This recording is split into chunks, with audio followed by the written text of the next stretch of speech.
건강검진 받으시고 나서 내 혈압 숫자 보고 잠이 안 오시나요? 오늘은 뉴욕의 저명한 심장전문의의 인터뷰를 통해 혈압 수치가 가진 허상을 파헤쳐 보겠습니다. Today I wanted to do another video on blood pressure and why the numbers are not as important as we think. Okay, so now the first thing to say is there is nothing that generates more anxiety than high blood pressure numbers. Okay, as part of my work, when I do a clinic, patients come, they have their blood pressure measured by the nurses, and the first thing that everyone worries about is, oh my God, what was my blood pressure? And what I wanted to try and do is try and make things slightly clearer, because I don't think the numbers are that important.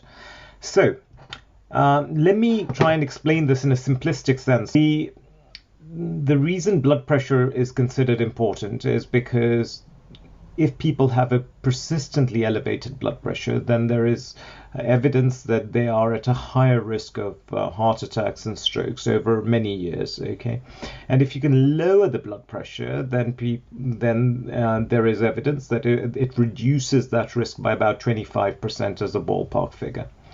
However, it is not as straightforward as just lowering the number, and I'm going to try and explain this by using an analogy. Okay. So imagine you're visiting a construction site, okay, and you see a sign on the construction site, people here must wear a helmet. People who are visiting must wear a helmet. So you have to say, why do these people need to wear a helmet? And the answer is that the chances of something falling on someone's head are high, and if they were wearing a helmet, that could reduce their risk of dying from injury by 25%, an arbitrary figure. But this is true for wherever we are. So, for example, I don't have to be on a construction site. I could be sitting in my study here talking to you, and if the roof on my head decides to collapse and I were wearing a helmet at that time, then the helmet would still reduce my risk of dying by 25%. But the chances of the roof falling on my head are very, very low whilst I'm in my study compared to if I were on a construction site. So in some ways, there is more to it than just the idea that a helmet protects you. There has to be something more to it. So there was a very interesting study, or an interesting paper by Erica Wallace in Heart Journal 2002, which was called Cardiovascular and Coronary Risk Estimation in Hypertension Management. And what they found, they took two patients. Okay, both patients had a blood pressure of 150/96. But patient A was young, she was female, she had low cholesterol, she was a non-smoker, she didn't have diabetes, and in her, the risk of having a problem in 10 years was incredibly low. With the same blood pressure of 150/96, he was male, he was much older, 65, his cholesterol was high, he was a smoker, he was diabetic. In him, the risk of something bad happening to him over 10 years was much higher.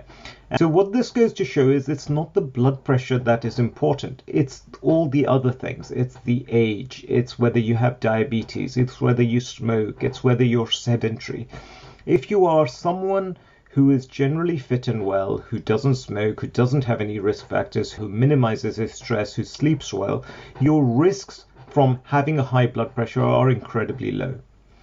You do all those things which are actually bad for our health, including being overweight, smoking, being stressed, not sleeping, being diabetic, etc., then the risk is much higher. And what we should be concentrating on is the general state of our health and thinking, okay, well, if I'm sedentary, then I need to get more exercise. If I'm stressed, I need to minimize my stress. If I smoke, I need to cut that down.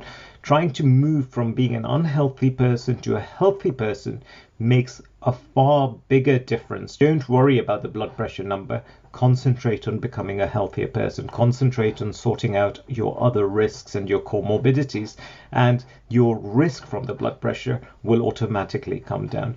This again raises another point, which is, every so often the guidelines change and they'll say, oh, a blood pressure of 150/90 is high blood pressure. Then they bring the value down. They change the goalpost after a few years. Now they're saying blood pressure of 135/80 is high blood pressure. What is Why is that? And the answer is because people are generally getting unhealthier. That's why. So even at lower blood pressures, unhealthy people have bad things. The fact that we are getting more stressed, we're leading worse lifestyles than say that there are more events happening, but the way to treat them is to reduce overall risk. Thank you so much.